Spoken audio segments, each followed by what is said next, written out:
Breadlines. Welcome to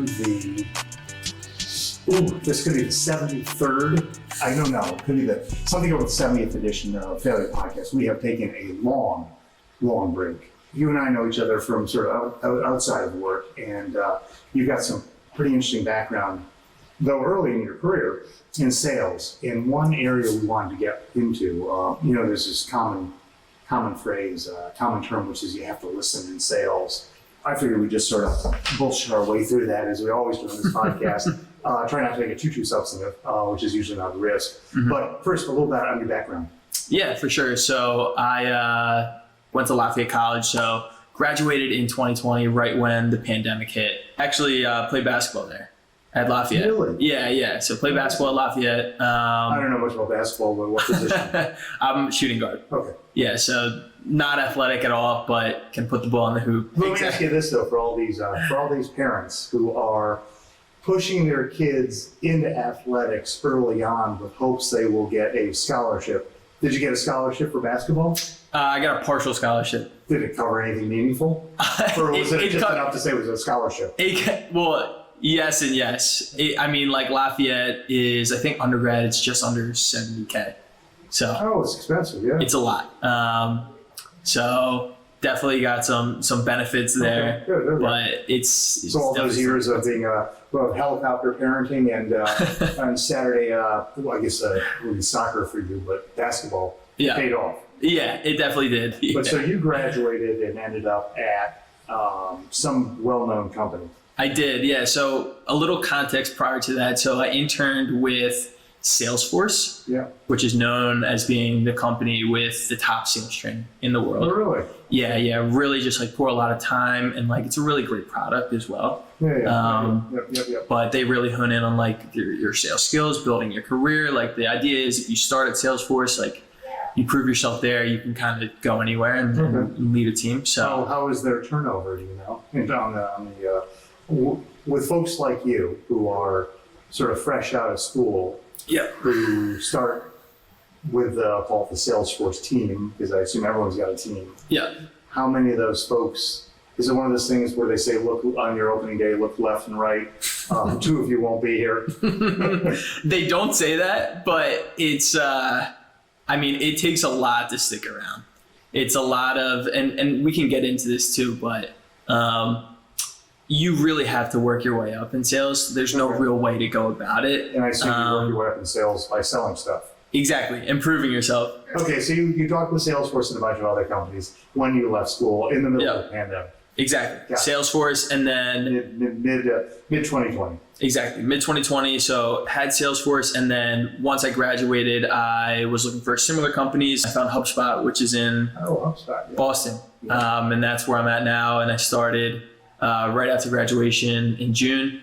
And so HubSpot is roughly the same size as Salesforce? No, no.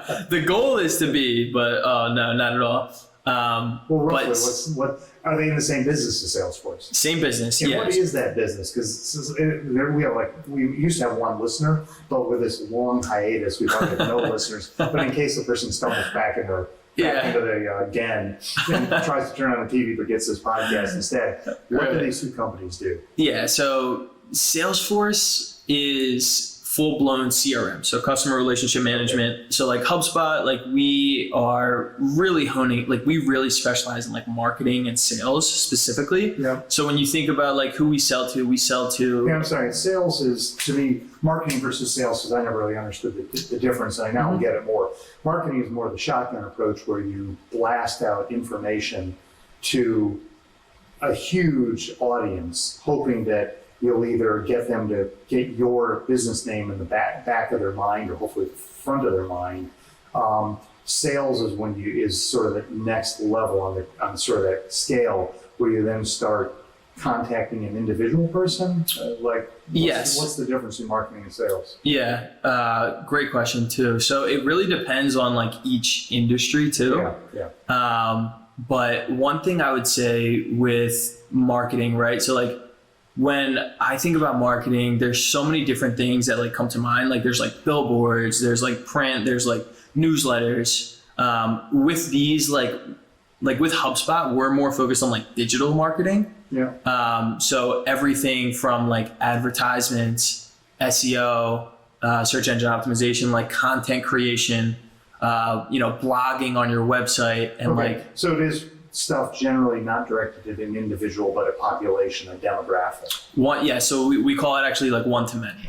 Okay. Yeah. Marketing. So when does sales? Where on that spectrum is sales? Sales is one-to-one. So when you think about sales, like especially in like earlier companies, it's a lot like they don't have the resources to be pouring in. They don't have thousands of dollars to be pouring into like paid advertisements or stuff like that. Which would be marketing. Which would be marketing, correct. Like what they're doing is they're just cold calling. They're going on LinkedIn. So that's sales. That's sales. And what about I have some experience with companies do if you do a blanket email campaign, that's marketing, but where you customize the email based on information you've learned about the recipient of each email, that must blur the line between marketing and sales, or is no. There you go. That's like HubSpot's. Oh. That's HubSpot right there. So like with HubSpot's marketing hub, this is marketing specific, and I think like the whole goal of marketing too is to get sales good leads. Correct. And to get or to soften up, or to soften the population up for cold calls, or to get incoming calls, which are great leads. Yes. And then somewhere in between. Yes. Okay. Yes, absolutely. And if you're getting inbound calls, that's a good sign, because you're selling something that people already want, which is half the reason why I was attracted to HubSpot. Anyways. Okay. And by the way, how much of this do you learn in college? No. So this is all I did not. Stuff. This is all just like selling the product and selling the vision. So to kind of take a step back, right? Like with HubSpot. So have you heard of inbound marketing before? Yeah, I've heard of it, but there's a lot of sort of BS in your business, which is sort of dig through. Yeah. So it seems like a new label on something that's been around forever. That's what they call marketing. Right, that sounds right. Okay, so let's talk about what does it mean? What does it mean to, as a salesperson, to listen? Because I've run into various views. Some people say it means you've got to do a lot of small talk just to set up the conversation. And I still can't understand this answer. You've got to do a lot of small talk to set up the conversation about the kids, the drive over, and such and such. I've heard other people say that you simply walk in and say, how can we solve your problem? With sort of no background at all. And I've heard other people say, which I think is the better approach, which is, well, when you're in sales and you're actually in front of somebody, you've got a meeting. When you've got a meeting, whether it's by phone or in person, you go through small talk. I mean, it's just part of pleasantries. Go through that. And then you say, look, thanks for taking the time. Generally speaking, in the old days, you would just babble at them. You would just tell them, I'm with this law firm. This is what we do. We are great. And you would just sort of throw this crap at them and just bang them with this stuff. And then before they got a word in edgewise, you'd walk out. And that was sort of the 1950s and 60s approach, I think. Yep. At least the impression were given in the 80s and 90s is that that's what happened before. Then this notion of listening came in, and I have to think what it meant was, you walk in, you go through the pleasantries. I mean, we are trying to be civil. Yeah. You tell them a bit, thank them, and you tell them a bit about what you're there for, generally what you do, and then you say something like, but before we get started, let's make sure we're on the same page. What are you guys looking for when it comes to X? So you focus the conversation. Then you say, what might theoretically we help you with there? Because if I'm selling plumbing services, I don't care about their legal issues. If I'm selling legal issues, I don't care about the plumbing. Yes. So what is in that whole range of sort of possibilities, what does it mean as a salesperson? Because you're a salesperson more than in training. You're a salesperson. What does it mean to listen? Well, I think you did a really good job of explaining it. I think to start with your first point of just like the pleasantries, I think becoming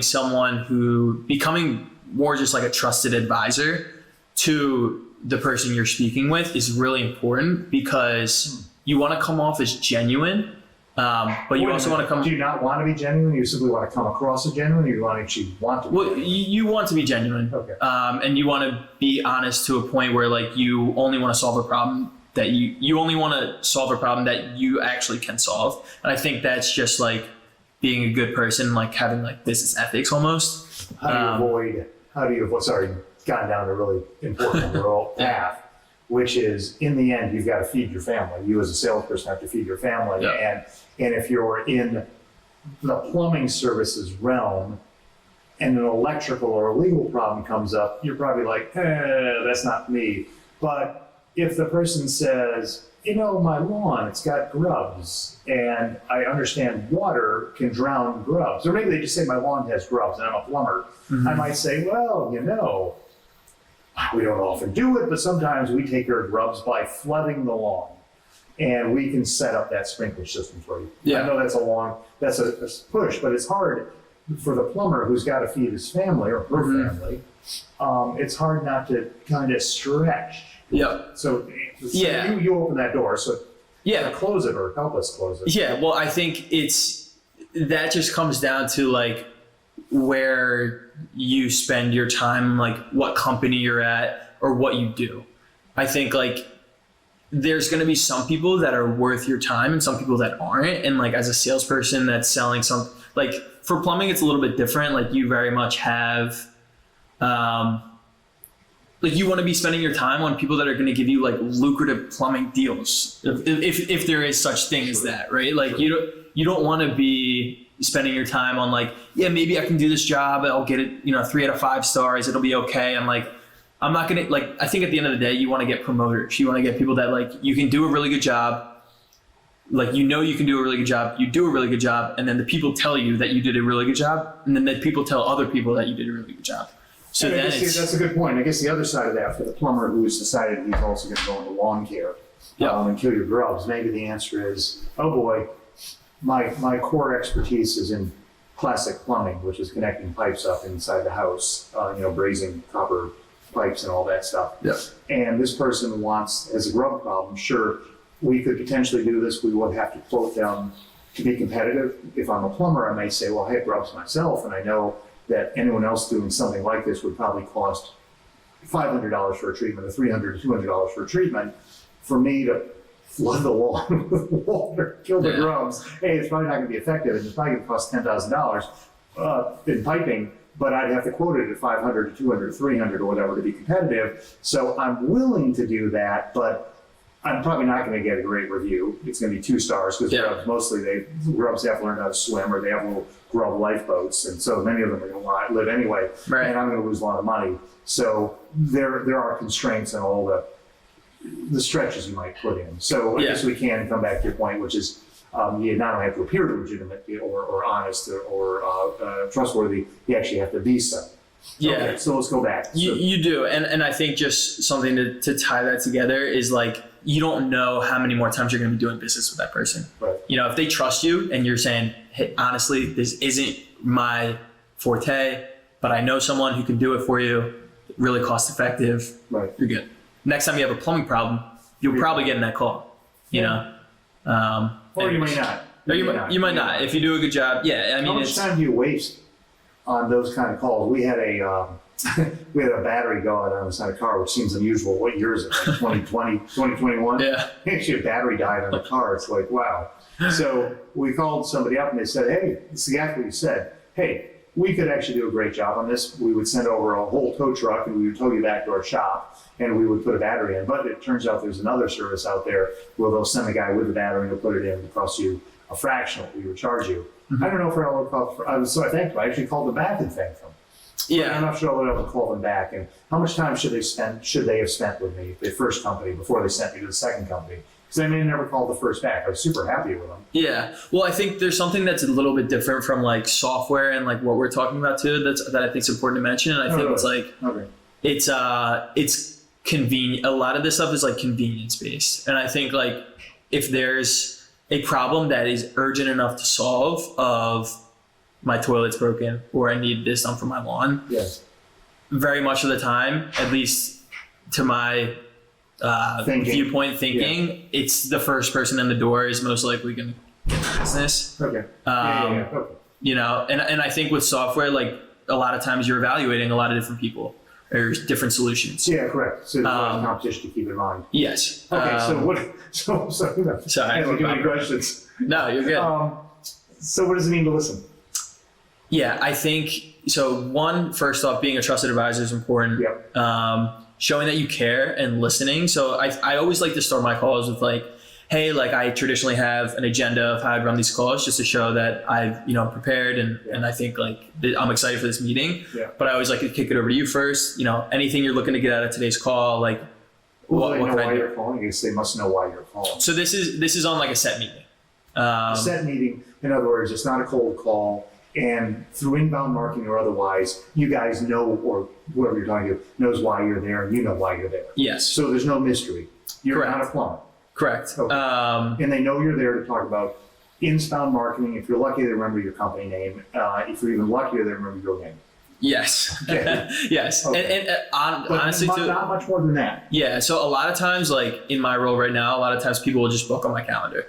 Okay. And in my calendar notes, I have questions that you have to answer if you want to book on my calendar. And it's like, what would you like to get out of the call? You're qualifying. Qualifying. So I have an idea, but I still like before, like, hey, I'll even mention and be like, hey, I noticed you want to talk about, HubSpot's capabilities today, but like anything Salesforce more customer, you're thinking of becoming a Salesforce customer. You want to talk to HubSpot, or you're talking to whatever they call SAS or SSA, whatever they call. Yeah. Yeah. So like, what are you looking to get out of today? Yeah. And that could go a million different ways. Okay. And you're listening to that as opposed to in the old 1950s, 60s approach, you'd say, or the old IBM approach, if Mark were here, would be, we're IBM, we're really good, don't ask questions, and here's the bit. Yeah. Okay. Yeah. So you don't do that. Instead, you say, so you ask. I and ask. You listen. And then presumably listening means you actually then say something relevant to what they said. Yes. And it responds to them. Yeah. So what I'm listening for is any type of business challenges today. Why are you taking the call? Are you taking it to explore to see what's out there because things are going great and you think they can be better? Or are you exploring HubSpot because you're drowning in one area? Yeah. And really capitalizing like on that pain or gain either way. So if there's a problem, then I want to hear more about the challenge. I want to hear how much money is that costing you. I want to hear how much time are you wasting because of this challenge. How about solving their problem as opposed to listening to this sounds like the infamous blood money, which is, so your driveway's full of snow, you need to get to work, eh? Yeah. Okay. Yeah. That'll cost you $1,000. Yeah, yeah. So that's the so-called blood money. So clearly, I hope you're listening for more than you're listening not only to the cost of it, because that may play into your answer, you're listening to see whether you've got a product that actually, because I'm hoping you'll say, hey, look, frankly, we're no better at that than our competitor. We all have a problem with that. It turns out we're 10 times cheaper, or we're actually more expensive. Yeah. Will that ever happen? It's painful to think it would, but. Yeah. I mean, like, it depends on the salesperson. Yeah, it depends on the salesperson. And I think, like, you just want to be spending as much time as you can with, like, the right opportunities. Okay. Right, because I guess in the end, you can bullshit your way through the call, and everyone can seem friendly and the sort of kumbaya atmosphere. Right. But the bottom line is they're going to call your competitor anyway. Yeah. So you don't want to waste your time. So exactly. Theoretically, that makes sense in theory. Yeah, and then I think so. Like from there, like I ask, like understand what their challenges are, and then. You're amazing. You actually keep on track. I keep trying to pull you off. No, you're good. So I'll ask what their challenges are, and then from there, it'll like something that we'll commonly hear is like, yeah, we're a small business. We're just not getting enough leads. Yep. So how I'd respond to that is like, tell me more about that. Like, what do you mean by that? How many leads are you like? These are all the questions I'm asking, and obviously just ask one question and then just stop. Sometimes I'll just go on mute because it's hard. Yeah. But how many leads are you getting today? Okay. 10. Is that good? No, we need to be 20. Okay. Okay. You need to get 20 leads. How are you, what have you tried in the past? Well, we've tried to use Salesforce, but their thing, they have trouble like qualifying leads, or they don't have this specific feature. Okay. Like, what if you did have that feature? Would that help you? And the whole point of it is to be leading them down the path, like really listening though, like, because if you're leading them down a path to a solution that you don't have, then they're not going to go with your solution. But if you know, I mean, the terminology is troublesome from a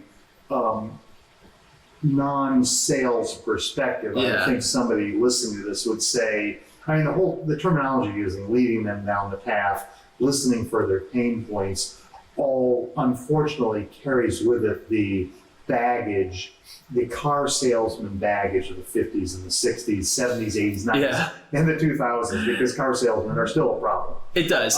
It does. And I would like to think, in my business, sure, there's a huge sales component, but number one, they're competitors in our business, always will be, have to be, otherwise it's not really a business. They're competitors, and you need to be able to produce a product at a price that makes sense in any number of ways. So the listening needs to be directed to, we can solve that problem in a manner that's cost effective for you and cost effective for us. So the terminology is troublesome, is my point, because it's laden with, I'm not reprimanding you, I'm just telling you my reaction to it, which is it sounds so salesy. Yeah. I mean, I guess we could say sales meeting ought to be, full of Girl Scout cookies and tea, and people ought to talk about how nice it is. And sure, we make a boatload of money, but we really run this like a nonprofit. Well, like a charity. Yes. Yeah. But it's not. You follow my point? It depends. Well, I think that's why it really depends, and that's why I think the question of like, what are you looking to get out of the call? Like, what are you looking to get out of today? It's like so important, because if they want to talk about something, like if they're like, I want you to tell me about HubSpot, tell me why you're great, then it's like, cool, I can do that. Yeah, I can do that. And that's now you jump into the 1950s, 60s mode and you start spouting features. Yes, exactly. But you don't know which ones to spout unless you know their points of pain, what's troubling them. I guess I just want to hear, and I'm getting back at the entire sales industry through you. I don't want to hear you're leading me down the path. I want to hear you're listening to my questions so that you can say, okay, I think I get it. Yes. You opened the call by saying you were interested in HubSpot or Salesforce or this or that. And I asked you enough questions that were relevant to my product and gave you a chance to talk. And it sounds like what you're really having problems with is tracking people who initially came to the site and then took 3 months to get back. You, for some reason, perceive rightly or wrongly. We can help you with that, because frankly, we've learned that's not the problem.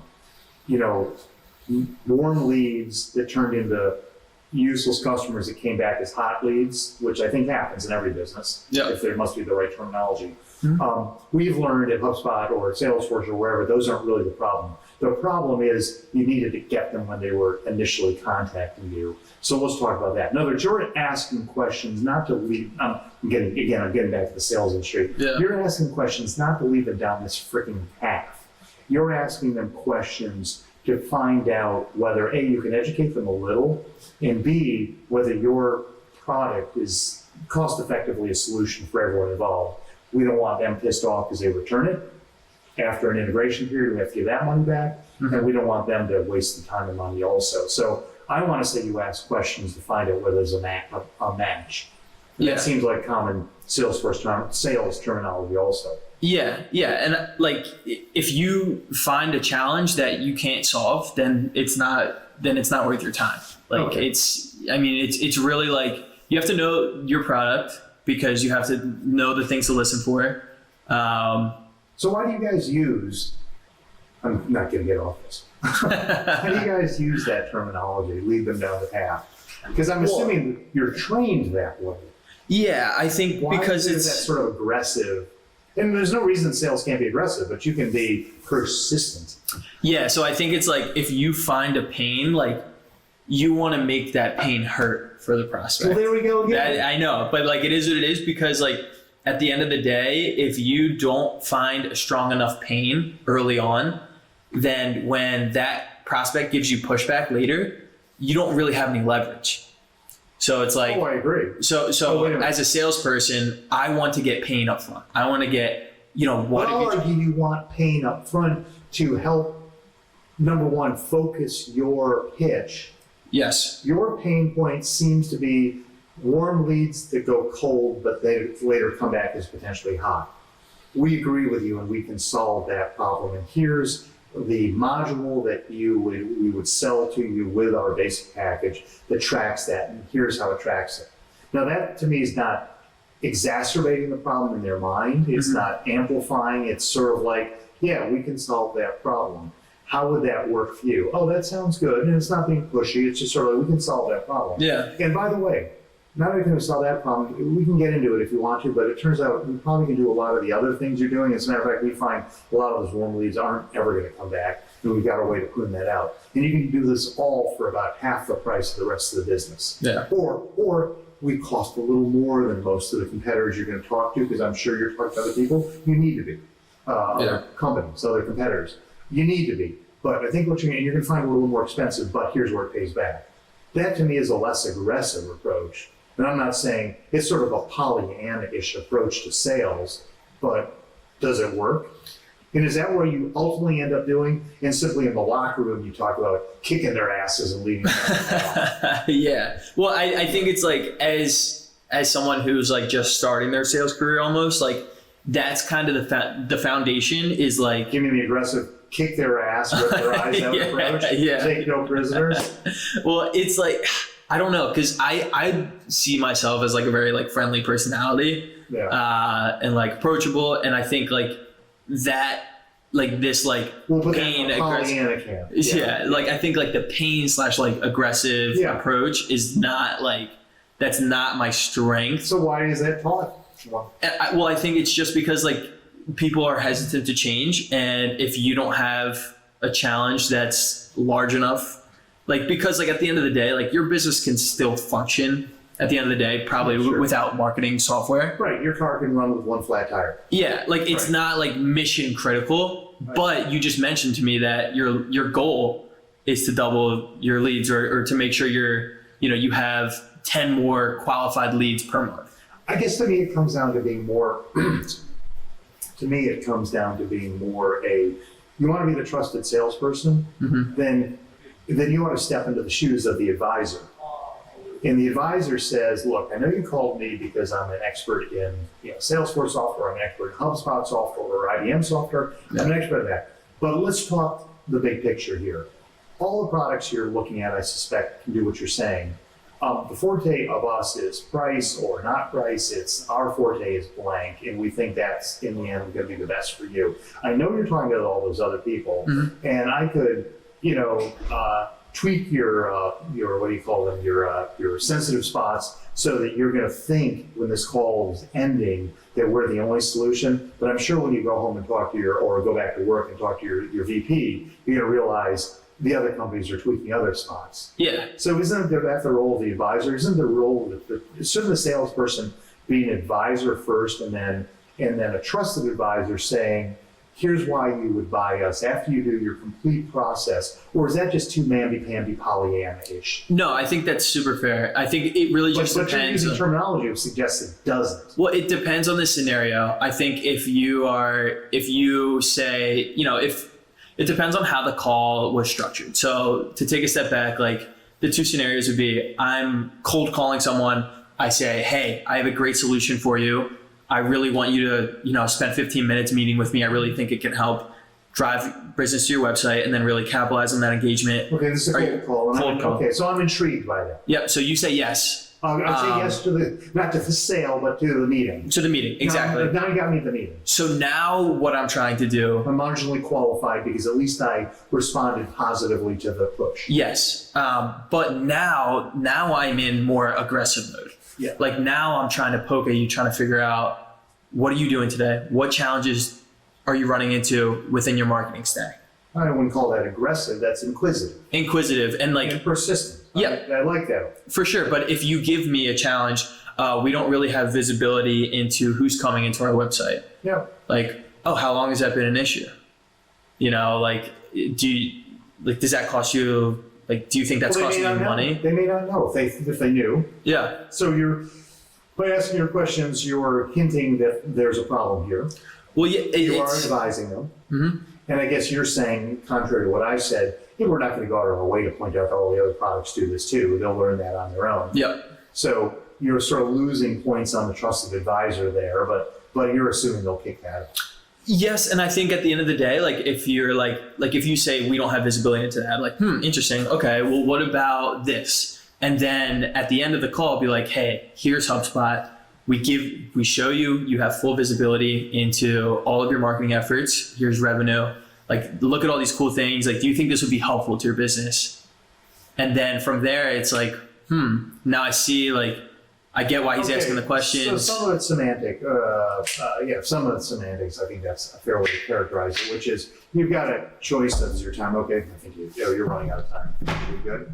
Yeah, I probably have like 5 minutes left.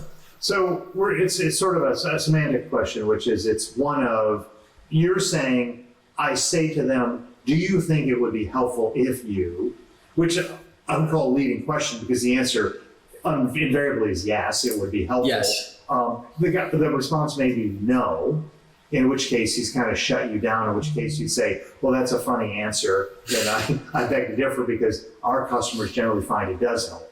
So it may be semantics or just the way you put the question, because I would argue you could also say, instead of sort of we can cut the chase and say, look, we've found, don't know if you're doing it, but we found it's often very helpful to do X. Are you doing that now, and is your software doing that for you? Because we're really good at it. Yeah, and not all the time they're gonna be like, yes, this is what we need. And I think it's just like, cool. Like if you say no, like if you were to say no to that, like okay, like completely get it. Like maybe there's not a great fit here. Like what if you had to ask, like if there's one or two things like that you could change about your current processes today, like what would that be? Right. Like what do you really care about? Yeah. And that's where I think it's like you're listening because you're not trying to force a solution down someone. Yeah. And you're trying to figure out, you're trying to probe around like what does this person actually care about? How can I help this person? If I can, are they willing to pay for a solution that's going to help? How deep is the challenge? How badly do they want the solution? And if they don't, then there's nothing you can really do about it. Right. You may follow up with them, over a few months. Okay, so this is Failure the Podcast. Where does the sales, and I know you're running out of time because we spent so much time doing what sounded a lot like a HubSpot ad. Yeah. So, seriously. We'll cut it out. We'll put it on fast play. We'll play music in the background. Yeah. They'll see us talking about it. Yeah, they talk about HubSpot in a while. Yeah. Okay. So it is Failure the Podcast. So where does the sales process fail? Where does an otherwise potential sale that probably could have gone through fail in the realm of everything we talked about? Yeah. I mean, I think like to tie it back, if the pain's not strong enough, then people are resistant to change. The perceived pain or the actual pain? Because there's a difference. Well, both. I mean, like, I think your fingernail hurts? Oh my God. Your fingernail, how much does it hurt? How much? Wait a minute, but any fingernail pain could be cancer, cancer. It could be your whole arm. Now how does it hurt? Oh, it's kind of hurting a lot. Yeah. All right, well, I take it back. But I think like in general, if you find a business pain, just because like the process of bringing on a new software it's painful. Is painful no matter what. Yeah. People have to learn it. Yeah. You're probably gonna run into a few barriers, and people are resistant to that in general. So what you need, like a lot of times when people will just like go dark on you and they won't answer, it's because you didn't get them excited about the platform, or you didn't provide enough value. And this is a sale that otherwise should have happened. That should have happened, and I think like. The biggest opportunity for salespeople. This is why you talk in these aggressive terms, because your view is I have to make the pain seem super strong while I'm on the phone with them, because it's going to be a little while before I hear from them again. Unless they're motivated, they're not going to take my call. It's truly an art, because you don't, excuse my language, but you don't want to be like a dick. Well, lost the family friendly rating. Yeah, you don't want to be a dick. Yeah. But you're trying to make the conversation as conversational as possible, and like you're trying to be an advisor while also still getting this pain. And I think that's like who the best salespeople are. Yeah. Because at the end of the day, so they seem like an advisor, but many of the answers point to their product in the end anyway. Yeah. And the pain that they've made you perceive seems to be around that portion of the solution set. Definitely. And I think, but like at the end of the day, as a salesperson, if you have the mindset of I'm genuinely helping this person, like. Because I have yes, you are like trying to get a pain, but the software is really good. Like the software can really help these pains and can really solve a lot of your challenges. Yeah, right. So at the end of the day, it's genuine. And I think, is it possible to, we're almost done here, rather than focusing on pain, and I'm just asking, this is Pollyanna-ish, is it possible to focus on sort of the excitement of getting rid of a problem? Absolutely. Oh, this is going to be great. You know, I got to tell you, this is a great match. Our product and your solution, we can really solve that. It's going to cost you about the same. And frankly, we're charging $100,000 a year for this thing, and the installation is going to run you about $200 when all the dust settles. So keep in mind, this is like moving from your 2-bedroom house, your family of 6, from a 2-bedroom house to a 4 or 5-bedroom house. You're going to love it, but it's a pain in the ass. Yeah. And it's going to cost. Yeah. But when you're done, you're going to be happy. Yep, and I think that's really important to just like lay down up front to let them know, because like you want to know that right away. You know, have you ever made a decision like this to buy software in the past? If yes, like, you know, are you aware of how like typically our timelines are this and it takes this long? So I think there's a lot of barriers that as a salesperson, that's like a whole nother way to think about it too, is like you got to get, you know, pricing. Am I talking to the right person who's actually going to influence? So you got to qualify that you're qualifying the lead. Mm-hmm. The failure on the sales side is, number one, wasting time on non-qualified leads. Two, once you have a qualified lead, not if it's a sale that really should go through, it's not making, overblowing a little the importance of this transaction going through to give the deal inertia, because time tends to suck the life out of a deal.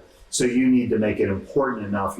It's not like going to the car salesman at the used car lot on a Saturday where you're going to make the sale that day. Oh my God, this car will solve all of your problems and it's free. Yeah. You're not going to solve them, but because of the inertia built into this process, the failed sale could result from not sort of exacerbating, increasing the perception of pain. I think the failed sale has no tiebacks. Like if you're able to tie back, you know, for example, if you're getting ready to buy the software, we go through a sales process and you say, yeah, you know what, we're gonna hold up for now. Me as a salesperson, as my tieback would be, well, you just told me that you've tried X, Y, and Z, they haven't worked, and someone's going to be let go if you don't solve this problem. Right, but you may have lost them, but I guess you just got to do your best to bring them back in, or they go into your tickler system to contact me, in a month, a week? Is this one that goes on to 6 months? It depends. It depends on how big the company is, how big the transition would be. Okay, if it sounds like the guy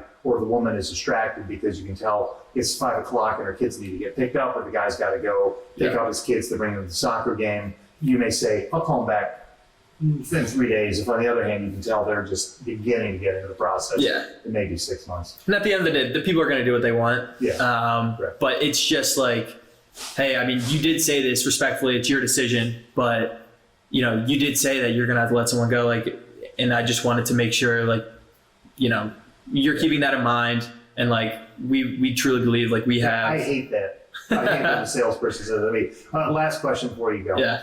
So a good batter in baseball is sort of hitting 300, which is roughly 1/3, getting on base or better. Yeah.